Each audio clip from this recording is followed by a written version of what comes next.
Лариса Аманбекова өзүнүн социалдык тармактагы баракчаларына ар дайым акчаны туура пайдалануу жана аны көбөйтүү тууралуу постторду жазып турат. Мында адам баласы акчага кызмат кылбай, аны башкаруу керек деген сыяктуу ойлорду жеткизүүгө аракет кылган.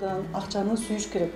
Акчаны сүйүш керек десе, эгоизм менен таптакыр эле мындай жанагы зыкым болуп, акчанын баарын чогултуп алып, өзүнөн дагы аяп, ошол акчанын баарын бекитип алып анан кийин эчтекеге жарабай ачкадан өлүп калыш эмес.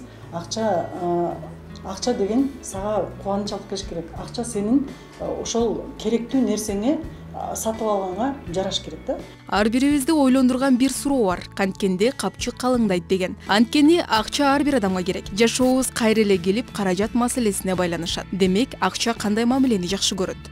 Мисалы капчыкка да акчаны салганда, аны ирети менен салыш керек. Мисалы 5000 сомдук болсо, аны өзүнүн бетин өзүнө каратып, анын себеби энергетикалык эгрегору ошо бетинде жайгашкан, тескерисинен эмес, бет жагын каратып коюшуң керек, өзүңө каратып. Анан кийин мисалы 5000, 1000, теге 500, 200 кылып ушинтип иреттеп түздөп салыш керек. Анан бырыштырып чөнтөгүңөргө салып алсаңар, акча да качат. Акча дагы сүйүүнү талап кылат. Акча дагы ошо сен кандай мамиле жасасаң, акча сага ошондой жакшылык, мындай берекесин берет да. Мисалы аз акча болсо дагы ошо берекелүү болуп, сага жугумдуу болот. Дүкөнгө барууда адегенде эмне зарыл болгон буюмдардын тизмегин жазып алыңыз. Анткени бул көзүңүзгө урунган кызыктуу буюмдарды ала берүүдөн сактайт. Анан да маяна алган күнү маянаны эч жакка жумшобоо сунушталат. Айлык алган күнү акча керексиз нерселерге коротулуп кетет деген дагы кызыктар бар.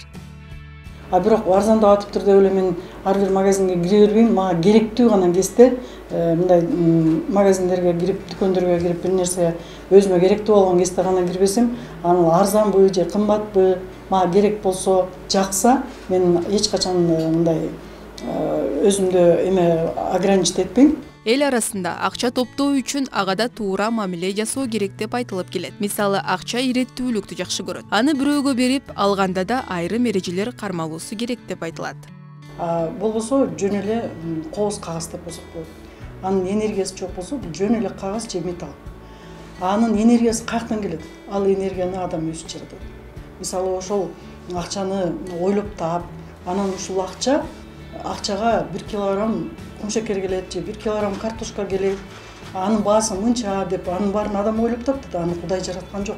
Медициналык изилдөөлөрдүн негизине таянсак, акчаны кантип табам деп асан кайгылуу ойлоно берген адамдар күнүнө ден соолугунун начарлашына салым кошо берет экен. Ошондой эле акча колдон колго өткөндүктөн аны кармоодо гигиенага көңүл бурбай коюуга болбойт дейт адистер.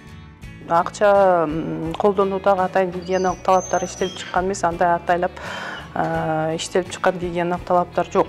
Бирок белгилеп кетиш керек, акча эл арасында колдон колго өтүп, ар кандай адамдардын колунан өтөт. Тамак аш сатуу мекемелеринде, транспортто ал жердеги акчалар келип кайра жанагы биз тамактанып аткан коомдук тамак аш жайларында ошентип колдон колго келип отурат. Бирок негизги талап бул жерде эсептелген этап ошол акчаны берип аткан адамдар болобу, акчаны каалап аткан адамдар болобу, ошол мамлекеттик болобу, мамлекеттик эмес ишканаларда иштеген адамдар өздүк гигиенаны сакташы керек. Эң негизгиси талап ошол болот. Колду жуу эрежеси. Айжан Нурманбет кызы, Алтынбек Кубанычбеков, New TV Таң Маанай программасы үчүн.